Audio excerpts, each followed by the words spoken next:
Alors pour le journée du départ, un lundi, on sait qu'aujourd'hui qu'en matinée on va avoir du sud-ouest assez fort, probablement avec de la pluie, un front froid qui va passer dans la journée, et donc derrière un vent qui va mollir et probablement un ciel qui va un peu s'éclaircir. Quand est-ce que le front va passer? C'est un peu la question qu'on se pose tous aujourd'hui, probablement à peu près au moment du départ, mais à une demi-heure, une heure près, ça pourrait être un peu avant, un peu après, donc je ne suis pas aujourd'hui capable d'être sûr de ce timing-là. Mais voilà, on va jouer un petit peu avec le timing du front. Et puis donc derrière, on sera dans une traîne, pas très très forte. On pourrait avoir sur une course comme ça des dépressions qui arrivent et dès le départ du 40-45 nœuds pour la première nuit. Ce ne sera pas le cas, ce sera déjà musclé mais au près dans un vent d'une vingtaine de nœuds. Après, il y a un gros système dépressionnaire qui arrive pour les premiers jours de course. Donc voilà, ça va être musclé, ça va être sportif, probablement au près, dans de la mer.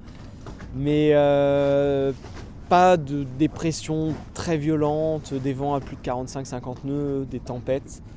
Pour le moment, en tout cas sur le début de la course, je pense que c'est bien, on est tous contents parce que c'est vrai on cherche de la vitesse, on a besoin de vent pour aller vite sur nos bateaux, mais à partir d'une certaine vitesse de vent, les bateaux saturent et pas nécessaire d'avoir 60 nœuds pour tirer tout le potentiel de nos bateaux.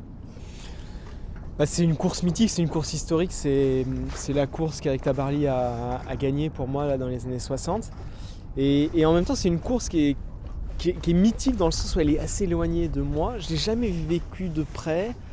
Je l'ai lu dans les livres en fait, dans les livres. J'ai jamais été présent au départ, jamais été présent à l'arrivée. Donc elle a ce côté un peu mythique et il y a une certaine distance en fait qui s'est créée avec cette course, mais qui la met un peu sur un piédestal, un peu la course d'origine. Et c'est chouette de pouvoir être là enfin moi présent sur cette course, de pouvoir y participer, de pouvoir quelque part un peu participer à l'histoire de la course au large et à une course extraordinaire. Enfin, j'ai beaucoup de respect pour les marins qui ont navigué avant nous et qui font qu'on a la chance d'avoir des beaux bateaux comme ça aujourd'hui, parce que sans eux avant on n'aurait jamais ça. Et voilà, j'aime bien me plonger dans le passé. Je suis pas un historien évidemment, mais ouais, j'aime bien m'appuyer un peu sur ce qui s'est fait avant et j'ai toujours de l'admiration parce que c'est vrai que c'est pas simple de traverser l'Atlantique sur un bateau comme ça. Évidemment, c'est pas simple. Mais il y a 50 ans, traverser l'Atlantique quand on n'avait pas de GPS, moi ça me fascine aussi et c'est vrai que je trouve ça chouette de pouvoir continuer un petit peu cette histoire et puis probablement que dans 50 ans les gens diront que ça devait être quand même compliqué de traverser l'Atlantique sur des bateaux aussi lents. Ils se diront ça un jour probablement, certainement, et nous on se rendra pas compte on se rend pas compte aujourd'hui des enjeux de demain aussi, et c'est chouette de voir ça s'enchaîner. Ouais, il y a une culture de la voile. J'ai fait un petit tour de Zodiac là ce matin pour voir un peu faire les repérages sur le départ et il y avait plein de bateaux sur l'eau. Il y avait une petite régate là. Il y a vraiment une culture de la voile, une culture du bateau à voile. Il y a beaucoup de gens qui naviguent. Ça navigue partout, on sent bien sur les pontons, sur les quais que les gens sont intéressés par les bateaux. Il y a de très beaux bateaux. Il y a une culture maritime, il y a une culture de la mer qui est vraiment qui est imbibée un petit peu partout, et c'est vrai que c'est sympa pour nous marins d'être dans cette ambiance. Écoute, je suis dans un très bon état d'esprit parce que j'ai envie d'y aller, j'ai envie de faire cette course. Évidemment, je sais que ça va être compliqué, je sais que ça va être difficile.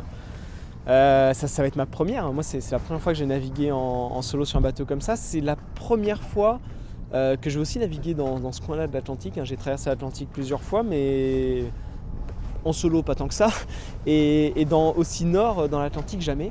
Donc voilà, c'est quand même un peu la découverte. Donc j'y vais un peu à tâtonnement, conscient de la difficulté et hyper excité de voir ce que c'est, d'avoir cette sensation d'être dans un coin difficile de l'Atlantique. Tout seul sur un joli bateau comme le trimaran massif. On a lancé le projet il y a presque 3 ans et voilà, l'objectif c'est de faire un tour du monde en solo sur le trimaran et en attendant déjà la première transatlantique en solitaire c'est pas rien. Moi ça me touche beaucoup et ouais, j'ai envie de vivre ça.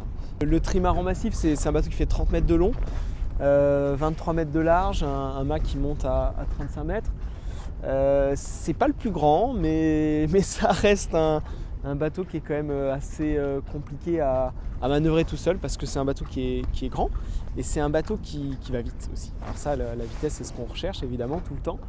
Et c'est vrai que cette vitesse, ça peut apporter de la sécurité parce qu'on peut avoir des trajectoires qui nous permettent d'éviter les zones de vent fort. Mais bon, faut aussi gérer cette vitesse-là, les efforts qu'il y a sur le bateau qui peuvent être monumentaux, les voiles sont grandes, ça tire fort sur les bouts et ça demande un investissement, un engagement physique qui est énorme.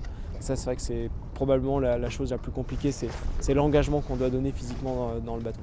La difficulté d'être sur un beau bateau et un grand bateau comme celui-là, quand le vent est stable et quand on va en ligne droite, en fait, il n'y a pas grand-chose à faire, donc ça c'est facile.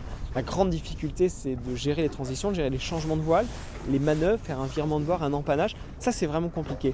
Et malheureusement, alors quand on va avec le vent, vu qu'on a des bateaux qui sont très rapides, qui vont avec les systèmes météo, quand on va par exemple sur un tour du monde dans les mers du Sud, on va avec une dépression, on va y rester des jours et des jours avec la même dépression, donc on peut rester dans à peu près le même vent. Là c'est à l'opposé, quand on fait une transatlantique aussi nord dans l'Atlantique, d'est vers l'ouest, on se retrouve face au vent, mais surtout face aux dépressions et au système météo qui arrive. Donc on va avoir beaucoup de transitions, beaucoup de changements de voile, beaucoup de manœuvres. Et ça, clairement, c'est la difficulté de cette course.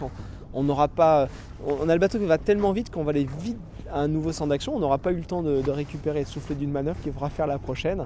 Voilà, ça, c'est le défi qui nous attend pour quasiment tous les bateaux et probablement encore plus sur les bateaux rapides qui sont les bateaux de la classe ultime. C'est le défi qui nous attend sur cette transat. Écoute, on a la chance d'avoir en effet un beau plateau. On n'a pas beaucoup de bateaux, mais on a des beaux et jolis marins. Je pense que j'ai en face de moi des marins qui ont plus d'expérience que moi sur ce type de bateau. Voilà, moi je vais découvrir ça.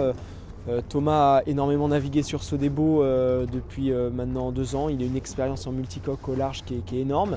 Yves découvre un peu avec moi son bateau, puisque le bateau actuel il navigue depuis longtemps, mais il navigue dessus lui maintenant depuis un peu plus de 6 mois à peu près comme moi sur le trimaran massif. Donc nous on est plus dans la découverte du bateau, même si Yves lui a une expérience en multicoque en 50 pieds que moi je n'ai pas.